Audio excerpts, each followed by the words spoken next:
పరమేశ్వర స్వరూపమైనటువంటి సభకు నమస్కారం చేస్తూ 2026వ సంవత్సరం మొదటి ప్రవచనం ఈరోజు మొదలు పెడుతున్నాం. ఈరోజు నిన్న కొత్త కన్యాస్వాములకి సందేహ నివృత్తి, వాళ్ళు చేయాల్సిన విధులు విధానాలు నిన్న సంక్షిప్తంగా చెప్పడం జరిగింది.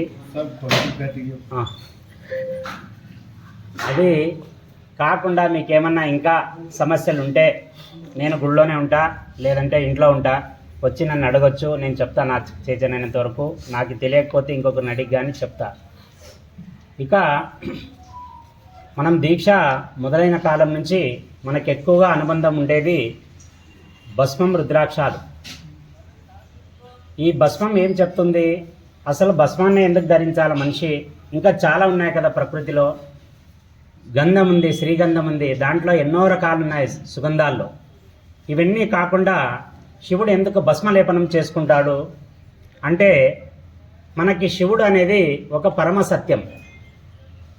మీరు అందరి దేవుళ్ళని తీసుకుంటే ఎవరికి పరమ అనే మాట ముందుగా రాదు. పరమ అనే మాట ఉన్న ఏకైక దేవుడు పరమశివుడు. పరమ విష్ణువు అనరు, పరమ బ్రహ్మ అనరు. పరబ్రహ్మ అనేది వేరే. మళ్ళీ పరమ బ్రహ్మ అనే మాట ఎక్కడా లేదు, ఎక్కడ శాస్త్రాల్లో వాడలేదు. ఇలాగా పరమ అనే మాట ఎవరికి వాడతారంటే, ఎవరిని దాటి ఇంకొకడు ఉండాడో అలాంటి ఆయనకి పరమ అనే బిరుదుని ఇస్తారు. అంటే ఇంకా ఈయన కంటే పైన ఎవరు ఉండారో ఈయన టాప్లో ఉన్నట్టు లెక్క. అందుకే శివుణ్ణి పరమశివుడు అంటాడు. ఈయన వరాలు ఇస్తాడు, ఆ వరాల్ని ఆయనే తీసేస్తాడు, సంహారం చేస్తాడు, మళ్ళీ శాపాలని కూడా వరంగా మార్చగలుగుతాడు. ఇవన్నీ చేసినా కూడా ఏ దేవగణాలు కూడా ఆయన్ని ప్రశ్నించే హక్కు లేదు. కాబట్టి ఆయనకి పరమశివుడు అనే మర్యాద వచ్చింది. దీనికి ఉదాహరణ మనకి మార్కండేయ పురాణంలో మృకండు మహర్షికి సంతాన యోగం ఉండదు. ఆయన అంతటి తపస్సు అయినప్పటికీ కూడా ఈ పూర్వజన్మ ప్రారబ్ధ కర్మ వల్ల ఆయనకి సంతానం ఉండదు. ఆయన ఎన్నో వేల సంవత్సరాలు తన తపశ్శక్తితో శంకరుడి గురించి ఘోరమైన తపస్సును ఆచరిస్తే, శంకరుడు ఒకసారి ఆయన రూల్స్కి లోబడి లేదు కాబట్టి ఆయన శంకరుణ్ణి చేస్తేనే ఈ వరం ప్రతిఫలం అవుతుంది, ఫలవంతం అవుతుంది అని చెప్పేసి మృకండ మహర్షి శివుని గురించి తపస్సు చేసి చివరాఖరికి ఒక సంతాన యోగాన్ని పొందుతాడు. శివుడు కూడా ఏం చెప్తాడంటే, శివుడు కూడా కర్మకి లోబడి వరాలు ఇస్తాడు ఒక్కొక్కసారి. ఆయన అంటాడు, మృకండు, నీకు మామూలుగా ఈ జన్మలో సంతాన యోగం లేదు నీకు, కానీ నువ్వు నాకు తపస్సు చేసినందుకు, నీ తపస్సు నాకు నచ్చినందుకు గాను నీకు ఒక వరాన్ని ఇస్తున్నాను. ఆ వరం నీకు కుమారుడి రూపంలో పొందుతావు. వాడు అపర జ్ఞాని. నీకు 2 ఆప్షన్లు ఇస్తా. 100 ఏండ్లో ఉండే ఒక అజ్ఞాని కావాలా, లేదా కేవలం 16 సంవత్సరాలు బ్రతికే ఒక జ్ఞాని కావాలా? ఈ రెండిట్లో ఏదో ఒకటి ఎన్నుకో. రెండిట్లో ఒకటి మాత్రమే ఇవ్వగలను, ఎందుకంటే నీ ప్రారంభ కర్మ అట్లా ఉంది కాబట్టి దానికి అనుగుణంగా నేను ఇవ్వాలా. నిజంగా అయితే నీకు యోగమే లేదు, యోగాన్ని కల్పించి నేను ఇస్తున్నాను కాబట్టి ఈ కండిషన్లో ఏదో ఒకటి నువ్వు తీసుకో అంటే, మృకండు మహర్షి పరమ జ్ఞాని. ఆయన ఏం చెప్తా అంటే, స్వామి, పనికిరాని వస్తువు ఎన్నేళ్లున్నా ఏం లాభం? పనికొచ్చే వస్తువు కొద్ది కాలం ఉన్నా కూడా అది దాని నుంచి వచ్చే పరిమాణం అందరికీ అందుతుంది. కాబట్టి నాకు 16 ఏళ్ల అల్పాయుష్కుడైనా పర్వాలేదు, అటువంటి కుమారుణ్ణి నాకి అని వరంగా పొందుతాడు. ఎప్పుడైతే శివుడు తథాస్తు అని మృకండు మహర్షికి వరం ఇస్తాడో, ఆయన వరప్రభావం వల్ల కుమారుడు జన్మిస్తాడు. రోజు రోజుకి మృకండు మహర్షి చూడండి ఎంత తెలివిగా చేస్తాడు దీంట్లో అంటే, ఒక సమస్య జటిలమైనది. ఈయనకి సంతానం లేదు, శివుణ్ణి తపమాచరించి ఒక సంతానాన్ని తీసుకున్నాడు. ఇప్పుడు సంతానాన్ని నిలబెట్టాలా? ఆయన ఒక ఋషి, ఆయనకి తెలిసింది తపస్సు. ఇప్పుడు ఈ తపస్సు ద్వారా ఈ కుమారుడిని ఎట్లా నిలబెట్టాలని ఆలోచన మొదలు పెడతాడు. ఆయన అనుకుంటాడు, ప్రారంభ కర్మ ఇలా ఉంది కాబట్టి దాన్ని మనం టచ్ చేసేకి రాదు. ఇప్పుడు ఇంకొక మార్గం గుండా అదే శివుణ్ణి అప్రోచ్ అయ్యి మళ్ళీ మనం ఆయుష్ని పొందాలి. అప్పుడు ఈ కుమారుడు ఎప్పుడైతే 8 సంవత్సరాలు ఉపనయనం చేస్తారో, ఉపనయనం కాడ నుంచి ఆయనకి శివుడి గురించి విశేషమైన భక్తి కథలు చెప్తూ శివుడి వైపుకి ప్రయాణం మొదలు పెట్టాలని చేస్తాడు. ఈ కుర్రాడు చిన్నగా ఉన్నప్పటి నుంచి ఒక్కొక్క అడుగు వేస్తూ శివుని వైపు గణం పెంచుకుంటూ పోతాడు. మృకండు మహర్షి ఇచ్చిన మంత్రబలం చేతనో, లేదా ఆ కుమారుడి ప్రారంభ కర్మ చేతనో, వాడికి తపశ్శక్తి ఉండడం వల్ల ఆ కుమారుడు మార్కండేయుడు మెల్లిగా శివుడి వైపు మొదలుపెట్టి ప్రయాణం అలాగా అడుగులు వేస్తూ పోతాడు. మంచి 8-10 ఏళ్ల సంవత్సరం అంటే ఉపనయమైన 2-3 సంవత్సరాల్లో ఎన్నో విద్యలు నేర్చుకుంటాడు, ఎన్నో తపస్సులు సాధన చేస్తాడు. అప్పుడు మృకండ మహర్షికి ఒక ధైర్యం వస్తుంది. ఇప్పుడు వీడి తపస్సు మొదలు పెడితే వీడు శివుని వరకు వెళ్ళగలడు. ఒక తండ్రిగా ఒక కొడుక్కి ఏం చేయాలంటే, మనం సంపాదించింది ఏది మిగలదు, మనం కేవలం సంస్కారం ఇవ్వాలా. వాడు వెళ్ళే ప్రయాణం మనం చెప్పగలగాలి. బాబు ఇలా ప్రయాణంలో పోతూ ఉంటే మంచి వస్తుంది, చెడు వస్తుంది, నిగ్రహంతో సంకల్ప బలంతో నువ్వు ముందుకు వెళ్ళు. నీ వైపు మంచి ఉందా, నిన్ను అన్ని పక్కకి వెళ్ళిపోతాయి, నువ్వు చక్కగా వెళ్ళిపోతావు. కాకపోతే నీ సంకల్పంలో లోపం ఉందా, నువ్వు మొదటి అడుగులోనే కింద పడిపోతావు. ఈ మాటని ఈ మృకండు మార్కండేయుడికి చెప్పి చెప్పి చెప్పి చాలా టఫ్గా తయారు చేసేస్తాడు. ఆయనకి కూర్చుంటే శివుడు, నిల్చుంటే శివుడు. ఆయుష్ కోసమని ఎక్కడా కొడుక్కి చెప్పడు, నాయన నువ్వు పూజ చేస్తే ఆయుష్ వస్తుందని ఎక్కడా పొరపాట్లో కూడా చెప్పడు. ఇది ప్రారంభం మీద ఆధారపడింది కాబట్టి ఈ కుమారుడు బతకచ్చు, బతకకపోవచ్చు. ఎందుకంటే అది కూడా శివుడిచ్చిన వరం కాబట్టి. శివుడే సాక్షాత్తుగా 16 సంవత్సరాల ఆయుష్ అన్నాడు కాబట్టి 16 సంవత్సరాల 1వ రోజుకి వీడు బతికుంటాడో లేదో ఆయనకు కూడా తెలియదు. ఇప్పుడు ఆయన చేతిలో ఉన్నదంతా ఒకటి, కేవలం ప్రయత్నం మాత్రమే. ఈ ప్రయత్నాన్ని గట్టిగా నడపాలని మృకండు మార్కండేయుడికి తర్పీదునిచ్చి ఆ వైపుకి అడుగులు వేసేలా చేస్తాడు. ఆ కుమారుడు కాలగమనంలో శివ శివ శివ శివ ప్రతిరోజు ఎన్ని వేల సార్లు శివనామస్మరణ చేస్తుంటాడు ఆ కుర్రాడికే తెలియదు. అలా చేస్తూ చేస్తూ ఆ పిల్లాడి దేహం మొత్తం లింగ స్వరూపంగా మారిపోతుంది. అణువణువు శివలింగం, లింగ లింగ అనే మాటతో ఆ దేహమే ఒక లింగంగా మలుచుకుంటాడు మార్కండేయుడు. ఇప్పుడు 16 సంవత్సరాల ప్రాయం వస్తుంది. ఆయన అన్ని విద్యలు నేర్చుకున్నాడు, ఉపాసన విధానాలన్నీ తెలుసుకున్నాడు. కానీ ఆయుష్ మాత్రం ఆయనకి లేదు. ఎందుకంటే అది కూడా శివుడిచ్చినాడు కాబట్టి 16 సంవత్సరాలకి క్లోజ్ అయిపోవాలి అకౌంట్. యముడికి కాలం వస్తుంది మార్కండేయుడిని తీసుకోవడానికి. మామూలుగా ప్రోటోకాల్ ప్రకారం యముడు ప్రత్యక్షంగా దేవుడి దగ్గరికి వెళ్ళాడు. ఆయన బంటుల్ని పంపిస్తారు, కింకరుల్ని. అలా కింకరులు వెళ్ళి వాళ్ళు ప్రాణం తీసుకుని వచ్చేస్తారు. జస్ట్ వాళ్ళకు ఒక లిస్ట్ ఒకటే ఇస్తాడు, ఈ డేట్కి వీళ్ళని తీసుకుని వచ్చేసేయండి. వాళ్ళు యథాలాపంగా వచ్చి మార్కండేయుడిని తీసుకెళ్ళడానికి వెళ్తే వాళ్ళ చేత కాదు లాగడానికి. అప్పుడు వాళ్ళు ఇదే మాటని పోయి యమధర్మరాజుకి కంప్లైంట్ ఇస్తే యమధర్మరాజు మరి ఒక గణాల్ని పంపిస్తాడు. అంటే ఫస్ట్ షిఫ్ట్ కాకుండా సెకండ్ షిఫ్ట్ మేలైన వాళ్ళని పంపిస్తారు. వాళ్ళు కూడా తిరిగి వచ్చి అదే సమాధానం చెప్తారు. అప్పుడు యముడు అంటాడు, లేదు లేదు ఇది నేను వెళ్ళాల్సిన మాట. అప్పుడు యముడు ఒక దున్నపోత మీద తన వాహనం తీసుకొని వచ్చి కరెక్టు మార్కండేయుడిని తీసుకునే సమయానికి అప్పుడు ఋషులకి జ్యోతిష్యం అనేది వాళ్ళ విద్యలో ఒక భాగం. ఏ గడియల్లో ఏ విగడియల్లో తమ మరణం ఆసన్నం అవుతుందనేది కూడా వాళ్ళు లెక్క కట్టి కరెక్ట్గా చెప్పేవాళ్ళు. అలాగా వాళ్ళకి మృకండ మహర్షికి ఇటు మార్కండేయుడికి ఇద్దరికి ఆ గడియ విగడియల గురించి అవగాహన ఉన్నందుకు మార్కండేయుడు ఏం చేస్తాడంటే ఆ సమయంలో యముడు వచ్చినప్పుడు ఒక దేవాలయంలో శివాలయంలో అర్చన చేస్తూ ఉంటాడు. యముడు వచ్చి కాళ్ళు గడప లోపలికి పెట్టడానికి పోతే కుదరదు, ఆయనకి అక్కడే ఉండిపోతాడు. అక్కడి నుంచే మార్కండేయుడిని పిలవడం మొదలు పెడతాడు. ఒరే నాయనా, నీ ఆశ తీరిపోయింది, నువ్వు మూర్ఖుడివి కాదు, నువ్వు మహా తపస్వి కొడుకువి, నీకు కూడా దీని జ్ఞానం ఉంది. జనన మరణాలు అనేవి పుట్టిన ప్రతి జీవికి ఉండాల్సిన లక్షణం. ఇప్పుడు అందులో భాగంగా మాత్రమే నువ్వు పోతున్నావు. నీ మీద సకల మర్యాద నాకుంది, ఎందుకంటే నీ తండ్రి గొప్ప ఋషి, నువ్వు మహాతత్వవేత్తవైనవి ఈ వయసుకే. కాకపోతే ఇది నా డ్యూటీ, నేను చేసుకోవాలా. దయచేసి నాకు ఒక అవకాశం ఇచ్చేసి నీ ప్రాణాన్ని నువ్వుగా బయటకు వస్తే నేను నిన్ను మర్యాదగా తోడుకొని పోతానని చెప్తాడు. అప్పుడు మార్కండేయుడు మనం అందరూ అనుకున్నట్టు ప్రాణం కోసం శివుడి దగ్గరికి పోలేదు. ఆయన అంటాడు, నేను శివాలయంలో ఉన్నప్పుడు నువ్వు ప్రాణాన్ని తీసుకెళ్తే శివుడికి ఏం మర్యాద ఇచ్చినట్ట నువ్వు? ఆ గడియ విగడియల్లో నా తండ్రి నాకు ఒక నిర్దిష్టమైన ఒక ఆదేశం ఇచ్చాడు. ఏమంటే, నాయన ఈ సమయంలో నువ్వు శివుడి దగ్గర ఉండి శివార్చన చేయి నువ్వు అని. సరే, శివార్చన చేసుకోవడానికి నేను దేవాలయంలో ఉన్నాను, నువ్వు నన్ను బయటికి రమ్మన్నావు. ఇప్పుడు దేవాలయ ప్రాంగణంలో ప్రాణం పోతే ఎన్నో వేల కోట్ల భక్తుల విశ్వాసాలకి గండి కొట్టినట్టు అవుతుంది. శివుడు కూడా మరణాన్ని తప్పించలేడని అపవాదం నా శివుడికి వస్తుంది, నేను బయటికి రాను అని చెప్తాడు. అప్పుడు ఒకటిసారి 2 సార్లు 3 సార్లు అడుగుతాడు. అడిగే కొద్దీ ఆయన భీకర రూపం ఇంకా ఇంకా ఇంకా పెరుగుతూ పోతుంది యముడికి. బాగా చూడండి, కొందరు ప్రాణం విడిచేటప్పుడు చాలా లెక్కలు ప్రకారం మనం ఎవరన్నా అటు పోయే టైంలో మనం ఎదురుగా ఉంటే కొందరు పైకి ఇట్లా ఇట్లా ఇట్లా చూస్తూ కళ్ళు పైకి నిలబెట్టేసి అట్లే వెళ్ళిపోతారు. అప్పుడు వాళ్ళకి కనిపించే స్వరం మనం అంచనా కూడా వేయలేం. కింకరులు అలా అలా పెరుగుతూ పోతారు వాళ్ళు ఎదురుగా. ఫస్ట్గా వచ్చిన కింకరుడు ఈ సైజులో ఉంటే తర్వాత ఇలా తర్వాత ఇలా తర్వాత ఇలా. వాళ్ళు ఎప్పుడైతే గాత్రం పెద్దదైపోతుందో వాళ్ళ హార్ట్ ఇంకా తట్టుకోదు, టక్కని వెళ్ళిపోతుంది. అందుకే నేత్రాలు పైకి చేసినారంటే వాళ్ళు యమకింకర దర్శనం చేసినారని లెక్క. అలాగా ఆయన యముడు పిలుస్తూ పిలుస్తూ ఉగ్రుడైపోయి టైం అయిపోతే తీయడానికి రాదు, అది శాస్త్ర సమ్మతం కాదు, ఎందుకంటే నిర్దిష్టమైన కాలంలోనే ప్రాణాన్ని తీయాల్సి ఉంటుంది కాబట్టి నువ్వు వచ్చేస్తావా, నన్ను లోపలికి రమ్మంటావా, అది ఉగ్రమైన స్వరూపం వేసుకొని అక్కడ మార్కండేయుడు ఒక్కసారిగా యముణ్ణి చూసిన తర్వాత ఒక్కసారి ఒళ్ళు జలవిరిచిపోతుంది. ఏమి ముందు ఇంకా సావధానంగా ఉండే ఈ స్వామి ఇంత ఉగ్రంగా మారిపోయినాడు, తండ్రి నా వల్ల కాదు, నేను నా తండ్రి దగ్గరికి పోతానని గర్భాలయంలో పోయి పీఠం పైన కూర్చొని గట్టిగా పట్టేసుకుంటాడు శివుణ్ణి.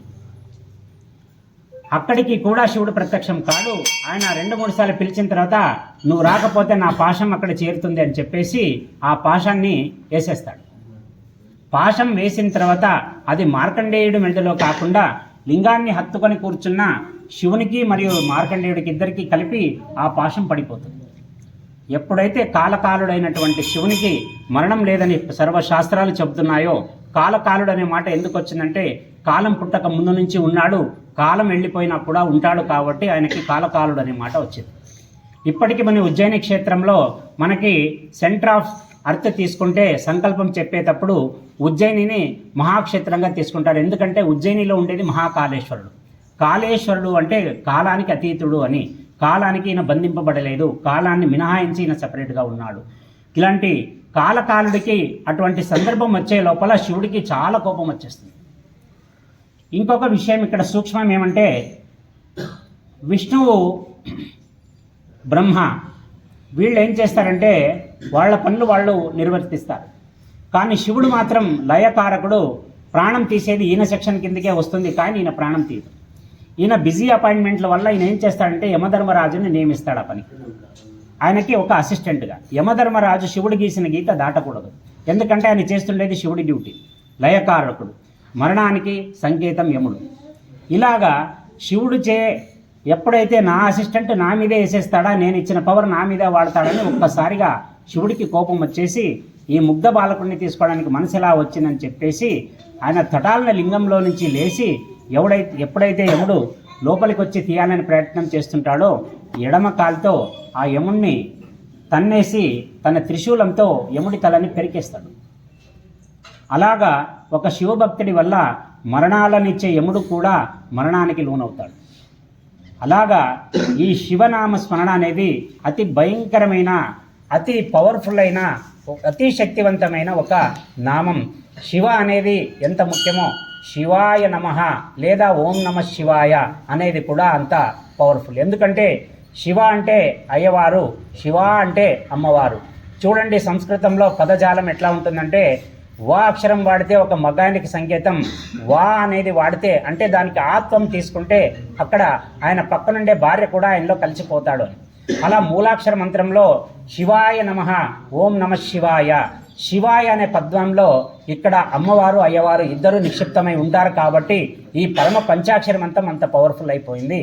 అలాగా ఈ 8 నమక చమకాల్లో 8వ దాంట్లో ఇది చాలా ముఖ్యమైన మంత్రం. నమ సోమాయచ రుద్రాయచ నమస్తామ్రాయచ నాచ శంగాయచ పశుపతేచ ఉగ్రాయచ భీమాయచ అగ్రేవదాయచ దూరేవదాయచ హంత్రేచ హనేచేచ నమో వృక్షభ్యో హరికేశభ్యో నమస్తారాయ నమ శంభవేచ మయోభవేచ నమ శంకరాయచ మహేశ్వరాయచ నమ శివాయచ శివతరాయచ అంటారు. అంటే దాన్ని శాస్త్రం ఎంత పగడ్బందీగా మధ్యలో వేసి నిక్షిప్తం చేసిందంటే ఈ శక్తి మంత్రాన్ని ఎవరు దొరికితే వాళ్ళు వాడకూడదని చెప్పేసి ఈ కృష్ణ యజుర్వేదంలోని నమక చమకాలు మనం ఏదైతే రోజు పూజలో వాడతామో ఈ మంత్రాల్లో 8వ అనువాకంలో దాన్ని చాలా కింద భాగంలో పెట్టేసినారు. దీన్ని ఇది ఎవడైతే తెలుసుకుంటాడో వీడికి పరమజ్ఞానం వస్తుంది. ప్రతి వాడు తెలుసుకోవడానికి లేదు, జ్ఞానం ఉన్నవాడు తెలుసుకోవాలని చెప్పేసి వాళ్ళ ఉద్దేశం ప్రకారం ఏదో మాటకి శివా శివ అని వాడకుండా మనస్ఫూర్తిగా ఎవడైతే శివాయ నమః నమః శివాయ అని వాడతాడో వానికి మాత్రం ఫలం అందేలాగా అప్పుడు వాళ్ళు అంత భద్రంగా దాచినారు ఆ మంత్రాన్ని. ఎప్పుడైతే యముడు పాశాన్ని వదిలేస్తాడో శివుడు యముణ్ణి చంపేస్తాడు. యముణ్ణి చంపిన తర్వాత దేవతలందరూ వచ్చేస్తారు, బాబు నువ్వే అపాయింట్ చేసేసి ఆయన్ని నువ్వే చంపేస్తే ఇక ఏదైనా ఒక కార్యం జరగాలంటే అందరు నీకు భయపడిపోయి డిస్టర్బ్ అయిపోతారు, ఎవరు డ్యూటీలు వాళ్ళు చేయరు, దీనికి ఒక మార్గాన్ని చెప్పండి. అప్పుడు శివుడు చెప్తాడు, యముణ్ణి మళ్ళీ పునరుజ్జీవం చేయించి ఆయన్ని లేపి, ఒరే నాయన నీ డ్యూటీ నేను ఇచ్చిందే, నువ్వు చేస్తున్నావు, పర్ఫెక్ట్గా చేస్తున్నావు, దాంట్లో ఎటువంటి దోకా లేదు. కాకపోతే ఎవరైతే మరణ సమయంలో శివాయ నమః అన్నా ఓం నమః శివాయ అన్నా లాస్ట్కి చివరాకున అనాల అని చెప్పేసి నాలుక తుది భాగంలో షీ అనే అక్షరం వచ్చినా కూడా వాడిని నువ్వు తాకరాదు. అలా తాకకుండా నువ్వు పక్కకి వెళ్ళిపో, నేను నా కింకర్ని పంపిస్తాను, వాళ్ళు తీసుకెళ్తారు, ఆయన స్థానం నీది కాదు అక్కడికి. అంటే వీడు వెళ్ళాల్సింది నరకానికి కాదు కైలాసానికి, నా కైలాస కింకర్లు వచ్చి తీసుకెళ్తారని, అటువంటి వాడిని టచ్ కూడా చేయొద్దు అని చెప్తాడు. ఇలాగా ఈ కథలోని మూల అర్థం ఏమంటే మనకి శివ అనే మాటని అనడానికి, భావన చేత మాట మాట్లాడడానికి చాలా వ్యత్యాసం ఉంటుంది. ఒకరు చూడండి, మనసులో ఒక పెద్ద మనిషి వచ్చినప్పుడు నమస్కారం అని చెప్తాం మనం. భౌతికంగా చెప్పే నమస్కారం లోపల తిట్టుకుంటాం. వీడు ఇంతకుముందు నా దగ్గర 10,000 కొట్టేసినాడు, ఇప్పటి వరకు ఇయ్యలేదు అని అనుకున్నావు అనుకో నువ్వు. అప్పుడు ఆ భావన ఏదైతే ఉందో అదే రీచ్ అవుతుంది. నీ బయట చేసిన ఈ భౌతిక ఏదైతే కార్యం ఉందో అది వాడికి చేరదు. ఎందుకంటే నీ భౌతిక మానసికమైన మనసు చాలా బలంగా పనిచేస్తుంది దీనికంటే. అందుకే నిన్న పెరియ పురాణంలోని ఒక సందర్భం చెప్పినాను. ఆయన దేవునిపై రాళ్ళు వేస్తూ కూడా ఓం నమ శివాయ స్వామి ఇదే పువ్వులు అనుకో, నిన్ను కొట్టకపోతే వీళ్ళని చంపేస్తారు కాబట్టి ఈ రాయిని పువ్వులుగా మలుచుకో అని చెప్పేసి రాయితో కొడితే అక్కడ కైలాసంలో ఆయన పాదాల దగ్గర పువ్వులు పడుతూ పోతాయి. ఏదైతే భావనాత్మకమైన పూజ ఉంటుందో అదే నిలబడుతుంది. నేను ఎంతమంది పూజారులను చూసినా కూడా ఒక 100 దగ్గర పూజ చేసి చూస్తే ఒక 10 దగ్గర మాత్రమే భావనాత్మకమైన చూస్తా. మిగతా చోట ఏమవుతుందంటే తంతులాగా చేస్తుంటారు. ఒక పూజ అయితే ఇది కడగాల, ఇది తుడిచాలా, ఇది పసుపు కుంకుమ పెట్టాలా, అగరబత్తి పెట్టాలా, పువ్వు పెట్టాలా, వెళ్ళిపోవాలా. ఇది పూజ కాదు, దీన్ని తంతు అంటారు. తంతు అంటే చేయాల్సింది చేసుకుంటూ పోవడం అంతే. దీంట్లో ప్రాణం ఉండదు. ఏదైతే ప్రాణం లేని కార్యం చేస్తామో అది ఎప్పటికీ నిలబడదు. మీరు పూజ చేసినా, ధ్యానం చేసినా, లేదా ఇంకో పని చేసినా, లేదా నీ వృత్తి ఏదుందో ఆ పనిలో అయినా నీవు నిబద్ధత కనపరిస్తేనే నువ్వు ఆ పనిలో సక్సెస్ చూడగలుగుతావు. కానీ ఏదో వాళ్ళు చేసినారు కాబట్టి నేను చేసుకుంటూ పోతానంటే ఏ రోజు నువ్వు దాని గురించి తెలుసుకోలేదు. ఈ మార్కండేయ పురాణం ఏం చెప్తుందంటే శివుడు మరణానికి అతీతుడే కాకుండా శివభక్తుడు కూడా మరణానికి అతీతుడు అని చెప్పడానికి ఈ కథను నేను ఉదాహరణకు చెప్పాను. ఇక శివస్వరూపం ఎట్లా ఉంటుందంటే ఎప్పుడు భస్మాన్ని అలుగుకొని ఉంటాడు ఆయన. భస్మానికి 2 గుణాలు ఉన్నాయి. మీరు చూడండి, ఒక వస్తువుని ఫస్ట్ నుంచి లాస్ట్ వరకు చూసుకుంటూ వస్తే అది ఎక్కడో ఒక దగ్గర ఎండ్ అయిపోవాలి ఒక వస్తువు. ఒకవేళ మనిషి పుట్టాడనుకోండి, ఆయన మట్టిలో కలిసిపోయేది మామూలు. అంటే అండ పిండ బ్రహ్మాండం. ఫస్ట్ బ్రహ్మాండం నుంచి ఒక అండం కానీ పిండం కానీ వస్తుంది. దాని ద్వారా ఒక శిశువు కానీ ఏదన్నా జీవి కానీ పుడుతుంది. మళ్ళీ అది బాల్యం అనుభవిస్తుంది, యవ్వనాన్ని అనుభవిస్తుంది, ముసలితనాన్ని అనుభవిస్తుంది, చివరి ఆఖరికి మళ్ళీ రోగాలమయమై వెళ్ళిపోతుంది. ఇది ఈ బ్రహ్మాండంలో జరిగే నిత్యమైన ప్రక్రియ. ఈ బ్రహ్మాండం మనకి ఏం చెప్తుందంటే పుట్టిన ప్రతి జీవి ఎక్కడో ఒక దగ్గర వెళ్ళిపోవాలి. ఇలాగా మనిషి పుట్టిన తర్వాత వాడు మరణాన్ని వాడి వీపుకు కట్టుకొని వస్తాడని ఒక కవి చెప్తాడు చాలా చమత్కారంగా. నువ్వు పుట్టినావంటే మనం పుట్టినాడని సంతోషపడతాం, వాడి వీపెనక మరణం కూడా ఉంటుంది. 5 సంవత్సరాలు హ్యాపీ బర్త్డే అయింది మా వాళ్ళకి, మా పిల్లలకి అని సంతోషం పడి చప్పట్లు కొడతాం. ఇది వ్యవహారిక సత్యం, వాస్తవిక సత్యం అది కాదు. వాడి ఆయుష్లో 5 సంవత్సరాలు తగ్గిపోయింది అనేది లెక్క. ఎవడైతే నేను పుట్టినప్పటి నుంచి నా కౌంట్ డౌన్ స్టార్ట్ అయిపోయింది, నేను చేయాల్సిన పనులు చేయాలని గుర్తు చేయడానికి శివుడు ఇక్కడ భస్మలేపనాన్ని చేస్తాడు. ఎందుకు చేస్తాడంటే నీవు చేసేవి ఏవి మిగలవు, లాస్ట్కి ఈ బూడిద మిగులుతుంది. ఈ బూడిదని నువ్వు ఎప్పుడు ఒంటి మీద అంటించుకున్నావంటే దాన్ని చూసుకున్నప్పుడంతా నీకు టైం గుర్తొస్తుంది, అరే నా టైం అయిపోయాక వచ్చింది, నేను ఏదో ఒకటి చేయాలి. ఇలాగా నిత్యం నువ్వు చేసే కర్తవ్య బోధన అంటే నీ కర్తవ్యాన్ని సరైన మార్గంలో నడపడానికి ఖచ్చితంగా శివుడు భస్మాన్ని అలుగుకొని నీ టైంని నిరంతరం గుర్తు చేస్తూ ఉంటాడు. నువ్వు రేపు చేయాల్సిందేదో ఈరోజు చెయ్యి, ఈరోజు చేయాల్సిందేదో ఇప్పుడు చేసేయి. ఎందుకంటే రేపు నెక్స్ట్ క్షణం నీది కాదు. మరణం ఎక్కడ ఉందో తెలీదు, నీ వెనకే ఉందో తెలీదు, నీ ముందుందో తెలీదు, 4 వైపుల నుంచి ఎటువైపు వస్తుందో తెలీదు. ఈ క్షణం నిజం, మరుసటి క్షణం ఎవరికీ తెలియదు, అగమ్య గోచరం. అందుకే భస్మం ఏం చెప్తుంది నిజం అంటే, ఒరే నాయన నువ్వు పుట్టినప్పుడే మరణాన్ని చితాభస్మాన్ని అంటించుకునే వచ్చేసినావు. నువ్వు వచ్చేటప్పుడు నువ్వు పోయేది పక్క, కానీ పోయే లోపల ఏం చేస్తావు అనేది డిఫరెన్స్ చేస్తుంది ఒక వ్యక్తికి ఇంకొక వ్యక్తికి. ఈరోజు టాటా గ్రూపు, రతన్ టాటా మన మధ్యలో లేరు, కానీ ఆయన చేసిన ఎన్నో మహోత్కృష్టమైన పనులు ఈరోజు మనం తలుచుకుంటాము. ఎన్నో లక్షల మందికి ఆయన ఉపాధి కల్పించినాడు, ఎన్నో మంచి మంచి కార్యక్రమాలు ప్రభుత్వానికి చేసినాడు, పేదలకి చేసినాడు. ఆయన సంపాదించిన ఆస్తిలో 100 రూపాయలు ఉంటే 67% పేదలకే ఖర్చు చేశాడు. కేవలం 33% ఆయన దగ్గర ఉంచుకున్నాడు. ఆ 33%ని దాటడానికి పెద్ద పెద్ద ధనవంతులు ఈరోజు వరకు కుదరలేదు. ఇంకా ఒకవేళ ఆయన 100% ఆయన దగ్గర పెట్టుకొని ఉంటే ఈ సృష్టిలో ఆయన మించిన ధనవంతుడు పుట్టేవాడే కాదు. ఎందుకంటే టాటాను ఎందుకు గుర్తు చేస్తున్నామంటే టాటా మానవత్వాన్ని, మానవ సంబంధాల్ని, అలాగే ఈ సృష్టికి ఏదైతే బాగా పనిచేస్తుందో అటువంటి కార్యాలని, చాలామంది ఉద్యోగాల్ని 7 లక్షల మందికి ఉద్యోగ ఉపాధి కల్పించినారు. డైరెక్ట్గా 7 లక్షల మంది అయితే ఇండైరెక్ట్గా దాదాపు ఒక 10-15 లక్షల మంది ఆయన చేపదుకు. ఒక మనిషి పుట్టాడన్న తర్వాత వాడు ప్రపంచాన్ని ఉద్ధరించకపోయినా పర్వాలేదు, కానీ వాడు లోకానికి కంటకుడుగా మారకూడదనేది నా ఫిలాసఫీ. ఎందుకంటే మనం ఒకరిని ఇబ్బంది పెడితే దీనికి ఒక సూత్రాన్ని ఆల్బర్ట్ ఐన్స్టైన్, మీకు సైన్స్ చదివిన వాళ్ళకి తెలుస్తుంది, E=mc² అని ఒక సూత్రం ఉంది. దీన్ని థియరీ ఆఫ్ రిలేటివిటీ అని అంటారు. ఇది ప్రతిపాదన చేసినప్పుడు ఐన్స్టైన్ని దాదాపు 200 మంది సైంటిస్టులు దాన్ని కొట్లాడుతూ వచ్చినారు, ఇది తప్పు తప్పు తప్పు అని. ఫైనల్గా అది ఓకే అని తెలిసిపోయింది అందరికీ. ఈయన ఇంకొక థియరీని కూడా చేసినాడు, ఇది పెద్దగా ప్రాచుర్యం పొందలేదు. దీని పేరు పెయిన్ వేవ్ థియరీ అంటారు. పెయిన్ వేవ్ థియరీ అంటే పెయిన్ అంటే బాధ, నొప్పి, వేవ్ అంటే అలలు. ఈ బాధల యొక్క అలలు ఎలా అయితే బ్రహ్మాండంలో ప్రవహిస్తాయో ఆ ప్రపంచంలో ఉత్పాతాలు మొదలవుతాయి. దీనికి ఉదాహరణ మనం కేరళ రాష్ట్రాన్ని తీసుకుంటే, కేరళ రాష్ట్రంలో ఇప్పుడు హిందూయిజం అధోగతి పాలైపోయి క్రిస్టియన్స్ ముస్లిమ్స్ మధ్య చాలా నలిగిపోతూ, నాకు తెలిసి ఇంకొక 20-25 ఏళ్లలో అక్కడ ఒక్క హిందూ కూడా లేనటువంటి పరిస్థితి వస్తుంది. ఇప్పుడు కేరళలో హిందుత్వం బతికిందంటే కేవలం అయ్యప్ప స్వామి భక్తుల వల్ల బతికింది, అయ్యప్ప స్వామికి పోయి వచ్చే వాళ్ళ వల్ల బతికింది. కానీ ఒకవేళ అయ్యప్ప స్వామి అనే దైవం అక్కడ లేకపోతే ఇప్పటికే అది ముస్లిం దేశంగాను లేదా క్రిస్టియన్ దేశంగాను మిగిలిపోయింది. ఇలాగా ఈ పెయిన్ వేవ్ థియరీ ఏం చెప్తుందంటే, కేరళనే ఎందుకు ఉదాహరణగా తీసుకున్నానంటే, వాళ్ళు హిందువులకి ఏదైతే ఫుల్గా యాంటీ ఉంటుందో దాన్ని వాళ్ళు చేయడంలో చాలా నిష్ణాతులు. వాళ్ళు అక్కడ మేధావి వర్గాలు, ఇంతకుముందు 100% లిటరసీ ఉన్న రాష్ట్రాల్లో అది కూడా ఒకటి, కేరళలో అంతా మేధావులే ఉండేది. మరి ఈ మేధావులంతా వీళ్ళ జ్ఞానం అంటే భౌతికమైన జ్ఞానం, పదార్థ జ్ఞానం ఉంది, కానీ పరమార్థిక జ్ఞానం వాళ్ళకి లేదు. వాళ్ళు ఏం చెప్తారంటే ఆవుని తల్లిగా భావిస్తారు ఈ మూర్ఖులు, ఎవరు హిందువులు. దాని మూత్రాన్ని తాగుతారు, నెత్తి మీద పోసుకుంటారు, దాన్ని రోగ నిరోధక శక్తి అని చెప్పుకుంటారు.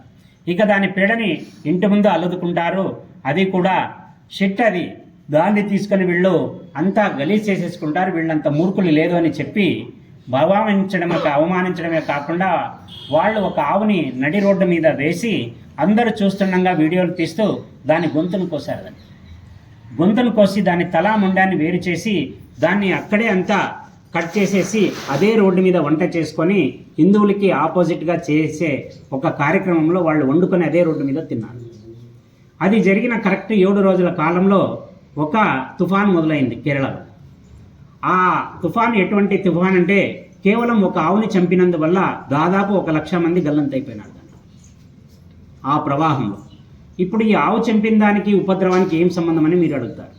నేను దాని గురించే ప్రస్తావిస్తున్నాను. ది పెయిన్ వేవ్ థియరీ ఏం చెప్తుంది, ఇది కూడా ఐన్స్టీన్ నిర్వచించిన ఒక సూత్రమే. ఆయన ఏం చెప్తాడంటే, ఈ సృష్టిలో అన్ని జీవాలు వేరే, ఆవు ఒకటే వేరే. ఎందుకంటే అన్ని ఆక్సిజన్ని తీసుకొని కార్బన్ డైఆక్సైడ్ని వదిలేస్తుంది. మనకి చెట్లు రివర్స్గా పనిచేస్తాయి. రాత్రిపూట చెట్ల కింద పడుకోకూడదని పెద్దోళ్ళు ఎందుకు చెప్తారంటే, రాత్రిపూట దానికి ఆక్సిజన్ కావాలా, నీకు కూడా ఆక్సిజనే కావాలా. కాకపోతే దాని పవర్ ఎక్కువ ఉంటుంది, అది గుంజేస్తుంది. ఆస్మా పేషెంట్ ఎవరైనా చెట్టు కింద పడుకున్నా అంటే చచ్చిపోతాడు గ్యారెంటీ. వానికి రావాల్సిన గాలి కూడా చెట్టు పీల్చేస్తుంది. అందుకే చెట్ల కింద పడుకోకూడదు రాత్రిపూట, పగలపూట పడుకోవచ్చు. ఎందుకంటే పగలపూట అవి కార్బన్ డైఆక్సైడ్ తీసుకుని ఆక్సిజన్ వదులుస్తుంది, రాత్రి అయితే ఆ మెకానిజం రివర్స్ అయిపోతుంది చెట్లకు. ఇలాగా ఈ మెకానిజంని అర్థం చేసుకుని పూర్వీకులు ఎప్పుడూ ఆచారాలు చేసేసినారు. ఆవు మాత్రం పగలైనా రాత్రైనా ఎప్పుడూ ఆక్సిజన్ తీసుకొని ఆక్సిజన్నే బయటకు వదులుతుంది. అటువంటి ఏకైక జీవి ఆవు కాబట్టే మన శాస్త్రాల్లో దాన్ని చాలా అత్యున్నతమైన స్థాయికి పెట్టేసినారు. దాన్ని తల్లిలాగా భావిస్తారు. కొన్నిసార్లు దేవతల లోకం కంటే గోలోకం పైన ఉందని మన పురాణాలే చెప్తాయి. అంటే దేవతల కింద ఉంటే వీళ్ళ పైన గోలోకం ఉంటుంది. ఆ గో అంతటి మంచిది అది. ఆ గోవుని ఏం చేస్తారంటే కేరళ వాళ్ళు ఎప్పుడైతే కోసుకొని తింటారో ఒక వారంలో ఒక ఉపద్రవం మొదలై దాదాపు 1 లక్ష మంది గల్లంతయ్యేంత తీవ్రమైన సంక్షోభం ఏర్పడుతుంది. ఈ పెయిన్ వేవ్ థియరీ ఏం చెప్తుందంటే, ఏ ఆవు అయితే చనిపోయేటప్పుడు పెట్టిన ఆక్రందనలు ఉంటాయో, బాధతో అది అరిచిన అరుపులు ఉంటాయో, అవి ఈ సృష్టిలో నిక్షేపం చేసబడతాయి. అంటే స్టోర్ చేసి పెట్టుకుంటుంది ప్రకృతి. అది దాని టైం అయ్యేంత వరకు వెయిట్ చేసి ఇటువంటి పెయిన్ ఎక్కడైతే అంతా అరుస్తూ ఒక దగ్గర కాదు కదా, కేరళలో ఇంకొక దగ్గర ఈ ఆవుల్ని చంపేసిన ఈ పెయిన్ వేవ్ ఏదైతే ఉందో అది చాలా ఫాస్ట్గా ప్రయాణం చేస్తూ అన్నీ ఒక సెంట్రల్ ఫోర్స్గా మారి ఎక్కడైతే దానికి ఎక్కువగా నష్టం జరిగిందో ఆ ప్రాంతాలని భూస్థాపితం చేసేస్తాయి. ఇది మనకి పెయిన్ వేవ్ థియరీ చెప్తుంది. ఇది మనకి మనుషులకు కూడా వర్తిస్తుంది. మనం ఎవరైనా ఒకరిని నొప్పించినాము అంటే ఈ పెయిన్ వేవ్ థియరీ మళ్ళీ నీకు కర్మ సిద్ధాంతం ప్రకారం నీ నెక్స్ట్ స్టాప్లో నీ దగ్గర రెడీ ఉంటుంది మళ్ళీ నిన్ను రిసీవ్ చేసుకోవడానికి. ఒకరిని బాధ పెట్టడం కంటే హేయమైన చర్య లేదు. మనం దీక్షలో ఉన్నప్పుడు ఎవరైనా తెలుసో తెలియక మన గురించి తప్పుగా మాట్లాడినా కూడా మనం ఓం నమః శివాయ అనుకొని తల వంచుకొని వెళ్ళిపోవడం ఈ 41 రోజుల్లో మనకి వాళ్ళకి అందరికీ చాలా మంచిది. సంయమనం పాటించండి. 41 రోజులు మన యుగోల్ని వదులుకోవడానికి మనం ఈ దీక్షలో వస్తున్నాం కాబట్టి ప్రశాంత చిత్తంతో ఉండాలా. ఒకరిని పెట్టే బాధ ఖచ్చితంగా మనకి తిరిగి వస్తుంది కాబట్టి మనం కూడా ఆలోచన చేసి అడుగు వేయాలని శివ దీక్షా భక్తులకు చెప్తున్నాం. ఇంకొకటి మనకి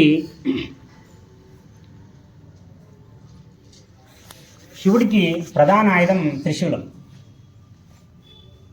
త్రిశూలం పట్టుకున్నాడు, కానీ త్రిశూలానికి ఒక పేరుంది. ఎవరికైనా తెలుసా త్రిశూలం పేరు? శివుని త్రిశూలం పేరు నాకు కూడా తెలియదు మొన్నటి వరకు. ఒక దగ్గర ఒక ఆయన ఆర్టికల్ రాసినాడు దీని గురించి. శివుడి త్రిశూలానికి కూడా ఒక పేరుంది, దాని పేరు విజయ. ఆ విజయ అనే త్రిశూలాన్ని పట్టుకున్నందుకే శివునికి ఎల్ల చోట్ల విజయం ప్రాప్తిస్తుంది. మరి త్రిశూలానికి 3 శూలాలు ఉంటాయి. 3 శూలాలు ఉన్నందుకే అది త్రిశూలమైంది. అదే షణ్ముఖ స్వామి దగ్గర ఒకే శూలం ఉంటుంది, దాన్ని ఊరికే కేవలం శూలం అంటారు దాన్ని, ఎందుకంటే అది ఒకటే ఉంటుంది కాబట్టి. ఇక్కడ 3 ఉంటాయి కాబట్టి 3 పదనైనవి ఉంటాయి కాబట్టి శూలాలు 3 కలిపి ఉన్నాయి కాబట్టి త్రిశూలమైంది. ఈ త్రిశూలాలు ఏం చేస్తాయంటే, ఒకటి సత్వ తమ రజోగుణం, ఒకటి భూత భవిష్యత్ వర్తమాన కాలాలు, 3 కాలాలు 3 గుణాలని శాసించే స్థాయికి శివుడు ఉంటాడు కాబట్టి ఆయనకి ఏది కావాలంటే ఆ గుణాన్ని తన కాళ్ళ కింద నొక్కి పెట్టుకోగలడు కాబట్టి వాటికి అధిపతిగా త్రిశూలాన్ని సాంకేతికంగా చూపించడానికి లేదా సూచనాప్రాయంగా చూపించడానికి మనకి శివుడు త్రిశూలం పట్టుకొని కనిపిస్తాడు. ఆ త్రిశూలానికి ఒక డమరుకం కట్టబడి ఉంటుంది. ఈ డమరకం వల్ల ఏం జరుగుతుందప్ప అంటే, ఇప్పుడు నేను మాట్లాడుతున్న మాటలు ఈ శాస్త్రంలో తీసుకున్న మాటలన్నీ కూడా మహేశ్వర సూత్రాల నుంచి ఉద్భవించినవి. ఈ మహేశ్వర సూత్రాలు ఎక్కడి నుంచి వస్తాయంటే, శివుడు ఆనంద తాండవం చేసే సమయంలో ఈ అనంత విశ్వంలో ఉండే ఒక డమరుకాన్ని నెబులా అంటారు. ఇప్పుడు మొన్న నాసా వాళ్ళు 1998లో దీన్ని కనిపెట్టినారు. ఈ నెబులా అనే ఒక ఆకారం ఎలా ఉంటుందంటే శివుడు వాయించే డమరుకం లాగా ఉంటుంది. ఈ డమరుక నాదం అయిన తర్వాతనే సృష్టి మొదలైంది. ఆ సృష్టిలో నుంచి మొదలైనప్పుడు ఆ డమరుకం నుంచి పుట్టిన అక్షరాలే మహేశ్వర సూత్రాలు. దాంట్లో నుంచి వేదాలు, వాంగ్మయాలు, సంస్కృతం కానీ ఏ అక్షరం కానీ ప్రతి పద అక్షరం కానీ సంగీతంలోని సరిగమలు కూడా మహేశ్వర సూత్రాల నుంచి వచ్చినవే. అందుకే దానికి సంకేతంగా డమరుగాన్ని పెడతారు. ఇక సర్పం గొంతులో ఉంటుంది. సర్పం మరణానికి సంకేతం. మనకి జాతకంలో కూడా రాహుకేతు ఉన్నారంటే పాముతో పోలుస్తారు. రాహుకేత పూజ చేయాలంటే మనకి కాళహస్తికి పంపిస్తారు, ఎందుకంటే అక్కడ కాల సర్ప దోష నివారణ జరుగుతుంది అక్కడ. ఇలాగా మరణాన్ని కాలానికి ఈ సర్పం గుర్తుగా ఉంటుంది. ఈ సర్పాన్ని గొంతులో ఎందుకు ధరిస్తాడు అంటే, ఆయన ఈ మరణం కూడా ఎప్పుడు నీ వెంటే ఉంటుందని గుర్తు చేయడానికి శివుడు ఈ పాముని పాముడి గొంతులో ఉండే పాము పేరు ఏమంటే వాసుకి. ఇది మొన్న రీసెంట్గా గుజరాత్లో జరిగిన ఒక తవ్వకాల్లో ఒక పాము అవశేషం దొరికింది వాళ్ళకి. ఎవరంటే మన దేశం వాళ్ళు చేసిన రీసెర్చ్ కాదు, వేరే విదేశీయులు వచ్చేసి గుజరాత్ ప్రాంతంలో ముందు నుంచి ఎప్పుడైతే నగరాలు నీళ్ల లోపలికి కొట్టుకుని పోయంటే, ద్వారకా నగరం నీళ్లలో ఉంది కాబట్టి అటువంటి ప్రదేశాల్లో తవ్వకాలు చేస్తుండే ఒక టీము అక్కడ పోయి తవ్వినప్పుడు వాళ్ళకి చాలా పెద్ద సర్పం యొక్క అవశేషం దొరికింది. వాళ్ళు దానికి ముందుగా ఒక టెక్నికల్ నేమ్ పెట్టి చివరాఖరికి వాసుకి అని పెట్టినారు. దాన్ని ఎందుకు వాసుకి అని పెట్టినారంటే, శివుడి గొంతులో ఉండే వాసుకి దాదాపు 42 అడుగులు ఉండేదంట. ఇప్పుడు ఆలోచన చేయండి, 42 అడుగుల పాముని గొంతుకు చుట్టుకున్నాడంటే అప్పుడు ఆయన ఎంత ఎత్తుండాలి? అప్పుడు ఆయన లేదు ఈ పాము వేసుకున్నాడు, త్రిశూలం పట్టుకున్నాడు, శివుడు చాలా పెద్దగా ఉన్నాడు, 42 అడుగుల సర్పాన్ని గొంతులో 2 చుట్లలో చుట్టుకున్నాడు. ఒకటి అప్పుడు మెడ ఈ వెడల్పు ఉండాలి. పోనీ ఇదంతా అయిపోయిన తర్వాత మరి వీటన్నిటిని మోసుకొని పరిగెత్తే నందీశ్వరుడు ఏ గాత్రంలో ఉన్నాడు? ఇప్పుడు ఆలోచన చేయండి. ఆలోచన మాత్రంగానే ఆ బృహత్ రూపం అలాగే కనిపిస్తుంది. మనకి చాలా చిన్నగా అయిపోయి ఒక లింగంలో మనకి ఆశీర్వాదం చేయడానికి, మేము ఉపాసించడానికి అనుకూలంగా లింగ స్వరూపంగా శివుడున్నాడు. శివుడికి అందుకే నామావళిలో చివరాకరణ వస్తాయి, సహస్రాక్షాయ సహస్రపాదే అని. సహస్ర అక్షాలు, అక్షర అంటే కళ్ళు, సహస్ర అక్షాలు అంటే 1000 కళ్ళు గలవాడు. ఒంటి నిండా 1000 కళ్ళు ఉన్నాయని అర్థం కాదు. దానికి సహస్ర అంటే సంస్కృతంలో ఇంకొక మాట ఉంది, అనంతమైనటువంటి, లెక్క చేయనటువంటి అని అర్థం ఉంది. అంటే లెక్కలేనటువంటి కళ్ళను కలిగిన మహాశివుడు ఎందుకు ఇన్ని కళ్ళు ఉన్నాయి, ఆయనకి ఏం అవసరం ఇన్ని కళ్ళు అంటే, ఎప్పుడైతే భక్తుడు ఏ మూల నుంచి ఏ అర్థనాదం పెడతాడో తెలీదు, ఏ భక్తుడు ఏ సహాయం కోరుతాడో తెలియదు. కాబట్టి ఎప్పుడు తన అనంతమైన విశ్వంలో ఉండే అనంతమైన నేత్రాలతో ఎప్పుడు భక్తుల్ని చూస్తూ ఉంటాడు, నిరంతరంగా కాపాడుతూ ఉంటాడని చెప్పడానికి ఈ అష్టోత్తర శతనామావళిలో శ్రీ మహావిష్ణువు రాసి పెట్టినవి. అంటే ఈ సహస్రాక్షాయ. మళ్ళీ సహస్ర పాదే అంటే ఏమి? ఇవి 1000 కాళ్ళు ఉన్నాయని కాదు, అనంతమైన కాళ్ళు గలవాడు.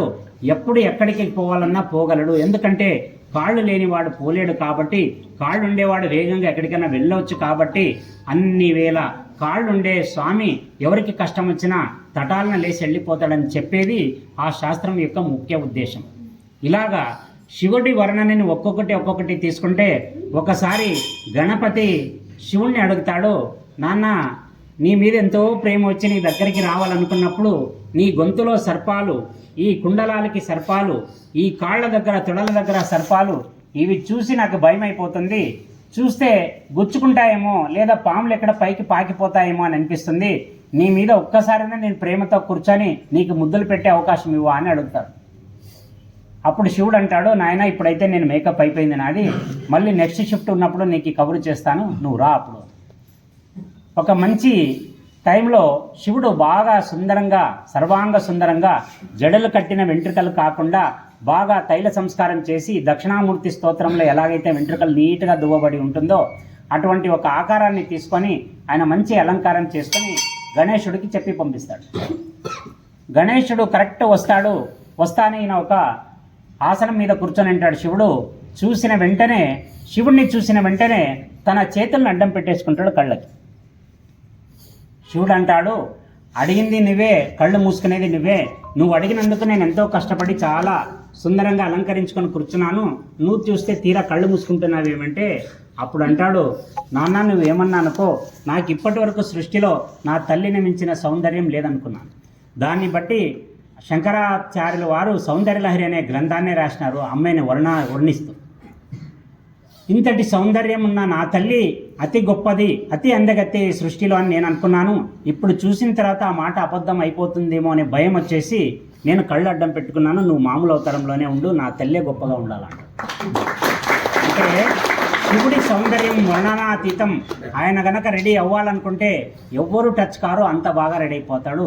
ఆయన ఇవన్నీ వద్దు అని చెప్పడానికి మా కోసం ఈ బూడిద పూసుకొని శ్మశానాల్లో తిరుగుతూ జడలు కట్టిన ఈ వెంట్రుకలతో ఒళ్ళి నిండా గబ్బురు పడిచే సర్పాలతో తిరుగుతూ ఒక తత్వాన్ని చెప్తాడు.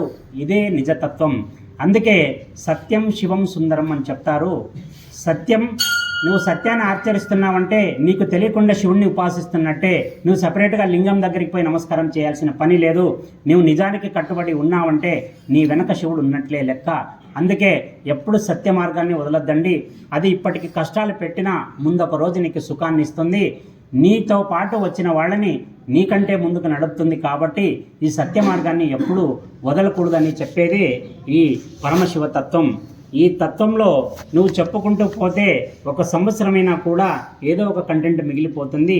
అంతటి నేను శివుడికి ఆకర్షితుడు కావడానికి ఉండే ఒకే ఒక పాయింట్, నేను ఇంతకుముందు గణపతిని ఎక్కువగా ఉపాసన చేసేవాడిని, నాకు చాలా ఇష్టం. తర్వాత కొంచెం మెచ్యూర్డ్ అయిన తర్వాత ఒక్కొక్క ఆలోచన మొదలైంది. మనిషి ఏం చేస్తాడు, ఎందుకు చేయాలి, ఉద్యోగం అందరూ టైం పెట్టుకొని 9 అయిపోయింది పరిగెత్తాలా, 9 అయింది స్కూల్కి పోవాలా, అందరూ వాళ్ళ పనిలో బిజీ ఉన్నారు. ఫైనల్గా ఏం చేయడానికి ఇవన్నీ అంటే దాంట్లో 100 మందిలో 10 మంది కూడా సరైన సమాధానం చెప్తారు. ఈ వయసులో స్కూల్కి పోవాలా, స్కూల్కి పోతున్నాం, ఈ వయసులో ఉద్యోగానికి పోవాలా, ఉద్యోగానికి పోతున్నాం, ఈ వయసులో పెళ్లి చేసుకోవాలా, చేసుకుంటున్నాం.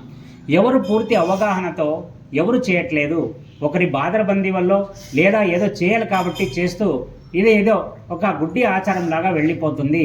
అలా కాకుండా ఎవరైతే ఖచ్చితంగా ఆలోచన చేసి మొదలు పెడతారో కొన్ని ఆచారాలు కూడా మమ్మల్ని మూఢత్వం వైపుకి నిలుపుతాయి. ఇప్పుడు మనం ఒక కొత్త వండి తీసుకుంటే కొత్త వండికి మనం ఏం చేస్తాం, ఏదైనా గుడి దగ్గర పూజ చేసేసి ముందు టైర్కి వెనకల టైర్కి ఒక నిమ్మకాయ పెట్టేస్తాం, పెట్టి తొక్కించుకొని పోయి ఇక తిరగలేదు అంటాడు. మరి బండికి నిమ్మకాయకి ఏం సంబంధం? దీంట్లో 2 తంత్ర రహస్యాలు ఉన్నాయి.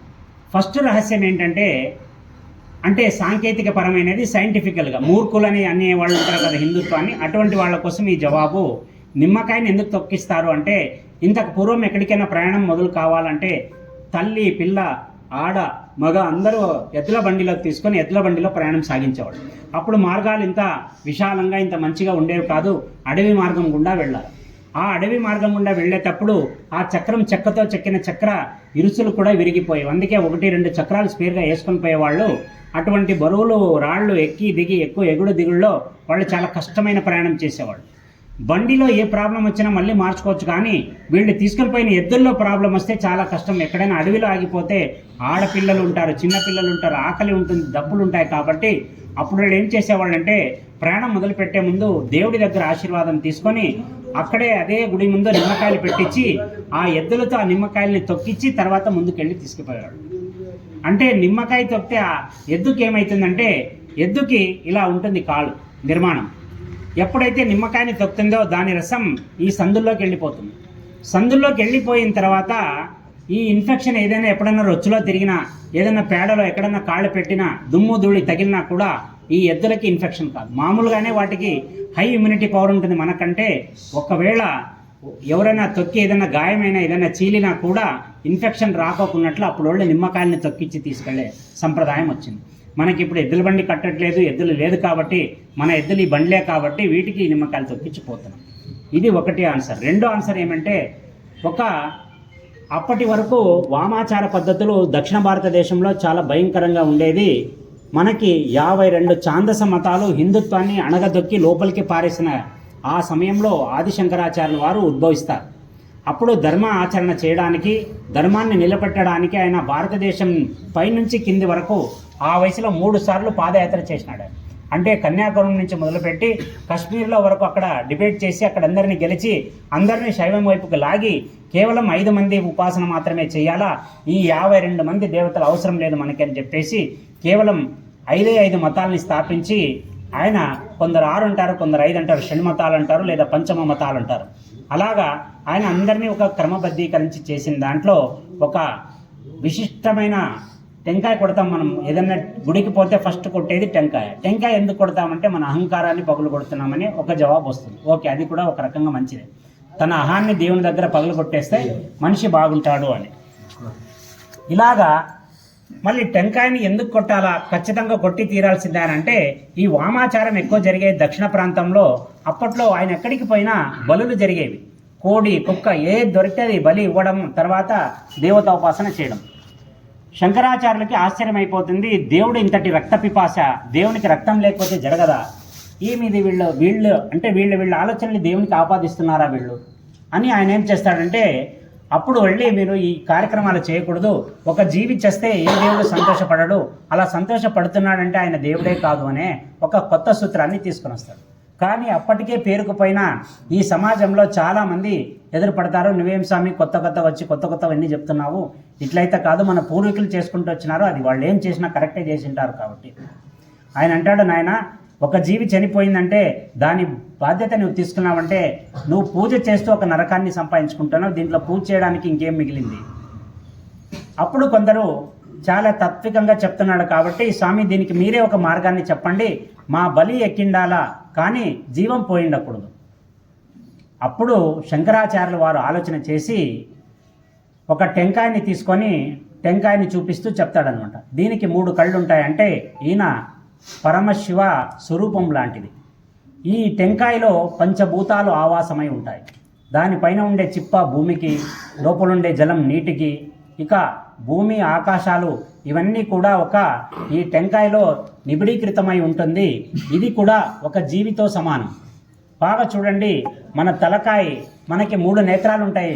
ఈ 3వ నేత్రం మనం ఎప్పటికీ తెలుసుకోదు మనకి, ఎందుకంటే మనం ఇక్కడే ఉంటాం కాబట్టి మనం బయట ఎక్కువ చేయాల్సిన అవసరం రాదు మనకి.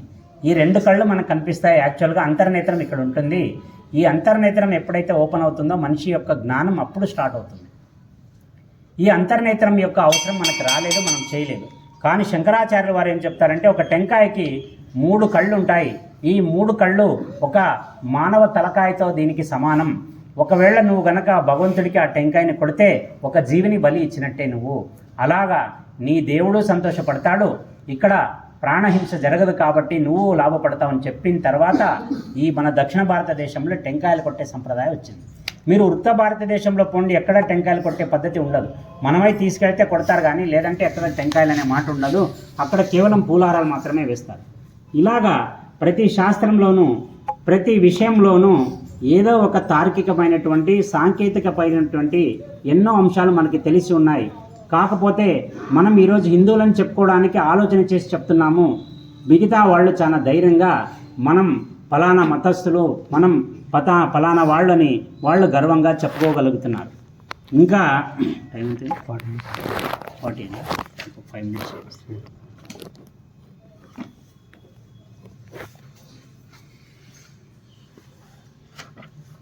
మంచి విషయం చెప్తూ ముగిద్దాం. నీడ ఏమిటి? నీడ మనకి ఎండ ఉంటే నీడ ఉంటుంది, లేదా ఏదైనా వెలుతురు ఒక పున్నమి రోజు ఉందనుకోండి, పున్నమి వెన్నెల్లో నువ్వు నడుస్తున్నావు అనుకోండి, నీ వెనక చంద్రుడు ఉంటే నీ నీడ ముందుకు పడుతుంది. ఒకవేళ డైలీ అబ్జర్వ్ చేసుకోవాలనుకుంటే ఈ సూర్యుడు ఉదయించేటప్పుడు మనం ఎదురుగా నిలబడితే మన వెనక నీడ ఉంటుంది. ఒక తండ్రి ఒక కూతురికి పెళ్లి చేసి అల్లుడి చేతికి ఇస్తూ ఒక మాట అంటాడు, అయ్యా ఈరోజు వరకు ఇది నా బిడ్డ, ఈ రోజు నుంచి ఇది నీ భార్య అనుకుంటావో బిడ్డ అనుకుంటావో ఏమనుకుంటావో దాన్ని జోపానం చేసే బాధ్యత నీ మీద పెడుతున్నా. నీకు కాళ్ళు కడిగి కన్యాదానం ఎందుకు చేస్తున్నానంటే నా దగ్గర ఉండే ఒక అమూల్యమైన వస్తువుని నీకు దారపోసాను నేను. దీన్ని నువ్వు బాగా పెట్టుకుంటే అత్యంత సంతోషించేవాడి దాంట్లో నేను ఒకడు నేను చెప్పి ఆ అల్లుడికి చెప్తాడు.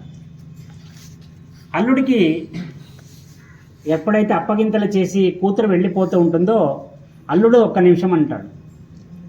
అప్పుడు ఏం చెప్పండి మావయ్య గారు అంటాడు ఆయన. ఈయన వెళ్ళి అల్లుడి దగ్గర నిలబడి ఆయన చేయిని చేతిలో తీసుకొని అంటాడు, చూడు నాయనా, నా బిడ్డ నీకు నీడ వంటిది, నీడను కాపాడుకునే బాధ్యత నీది. పెళ్ళి కొడుకు అర్థం కాదు, నీడను నేను కాపాడుకోవడం ఏమి. అప్పుడు అంటాడు, నాయనా ఇది కొంచెం జటిలంగా ఉంటుంది కానీ కొంచెం ఓపికతో విను అని చెప్పి అప్పుడు తన బిడ్డ గురించి ఒక నీడని కంపేర్ చేస్తూ ఒక ఎగ్జాంపుల్ ఇస్తాడు ఆయన. ఉదయం పూట మనకి సూర్యుడికి ఎదురుగా నిలబడితే ఉదయించే సూర్యుడు తూర్పు దిక్కుకి ఎక్కుతూ వస్తాడు. నువ్వు బాగా చూడు, కింద నుంచి స్టార్ట్ అయినప్పుడు నీ నీడ కూడా నీ బ్యాక్ సైడ్ పెరుగుతూ పోతుంది. అర్థమవుతుందా? కొంచెం సంక్లిష్టంగా ఉంటుంది, ఆలోచన చేయండి. ఇప్పుడు నువ్వు ఇక్కడ నిలబడినావు, నీ ఎదురుగా సూర్యుడు ఇలా లేస్తున్నాడు. ఎప్పుడైతే నీడ ఇక్కడ ఉంటుందో నీ నీడ పొట్టిగా ఉంటుంది, ఎప్పుడైతే పైనకి పోతూ పోతూ వస్తాడో నీ నీడ పెద్దదైతూ పోతుంది, అది నీకంటే దాదాపుగా పెద్దదైపోతుంది. ఇలాగా ఈ నీడ ఎలాగైతే పెరుగుతూ పోతుందో నీవు ఎదిగే సమయంలో నా బిడ్డ నీకు వెన్నంటి ఉంటుంది, అంటే నీ విజయాల్లో నీ వెన్నంటి నా బిడ్డ ఉంటుంది. ఇప్పుడు సూర్యుడి నడినెత్తి మీదకి వచ్చినాడు అనుకోండి, 6 అడుగుల మనిషి ఉన్నా 10 అడుగుల మనిషి ఉన్నా నీడ కాళ్ళ కిందే ఉంటుంది, అక్కడే ఉంటుంది, పొట్టిగా కనిపిస్తుంటుంది, కాళ్ళ దగ్గరే ఉంటుంది. ఆ సమయంలో అంటే నడినెత్తి మీద ఉన్నప్పుడు, అంటే నువ్వు ఏదైనా ఇబ్బందుల్లో ఉన్నా సందిగ్ధావస్థలో ఉన్నా నిన్ను అంటి పెట్టుకుని నా బిడ్డ నీ కాళ్ళ దగ్గరే ఉంటుంది ఆ నీడలాగా. ఎందుకంటే ఇలాగా కరెక్ట్ నడినెత్తి మీద సూర్యుడు ఉన్నప్పుడు కాళ్ళ కింద నీడ ఉంటుంది.